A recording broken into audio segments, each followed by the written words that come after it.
2 วันก็เลี้ยวเห็นหน้าเจ้าของคนมอง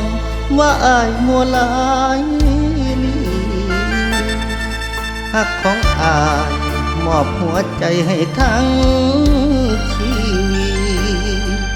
คนดีตัวอายย้ำได้บอกคนเว้าเจ้าไปหาเขาพนาคนสาเป็นควายหรือหมาน้อกว่าสิหูเมื่อชิงว่าผู้หญิงที่อายนั้นเฝ้าแอบโทรนัดเขาหลอกเขามานา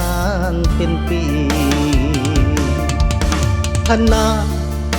คือตัวกันคักแท้ลาฟังเสียงคนสาว่าอายพัดนามีเขาจนอายเมื่อแห้งเมื่อถูกแทงข้างหลังทนเอาแอบโทรนัดเขาอายเว้าเจ้าก็เครียดหลายพันนานัดกันไว้บอกอายลืมของแอบจองห้องรู้ให้เข้ามาหาตัวอายแม่นบ่สำบายพะนาทำท่า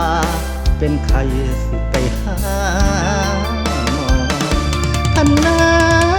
พะนาตัวว่าบ่มีผู้ใด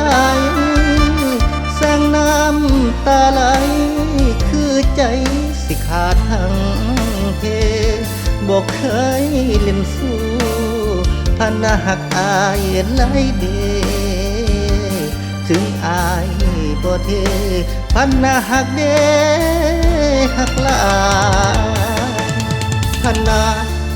เขาอายเย้าลายบ่น้อง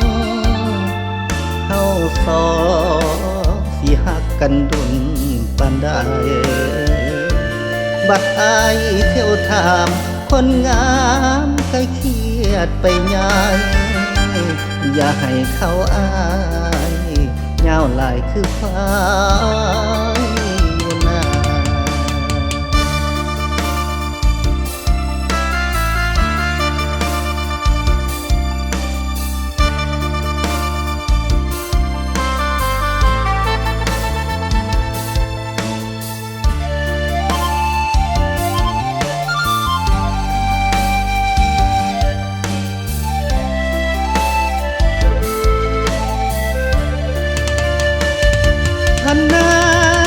พะนาตัวว่าบ่มีผู้ใดแสงน้ำตาไหลคือใจสิขาดทั้งเพบ่เคยเล่นสู้พะนาหักอายไหลเดถึงอายบ่เทพะนาหักเดหักลายพะนาเขาอายเย้าลายบ่น้องเฮาสองสิหักกันดนปานใดบัดอายเที่ยวทางคนงามใกล้เครียดไปยังอย่าให้เขาอายเย้าลายคือควายอยู่นาอย่าให้เขาอายเย้าลายคือควาย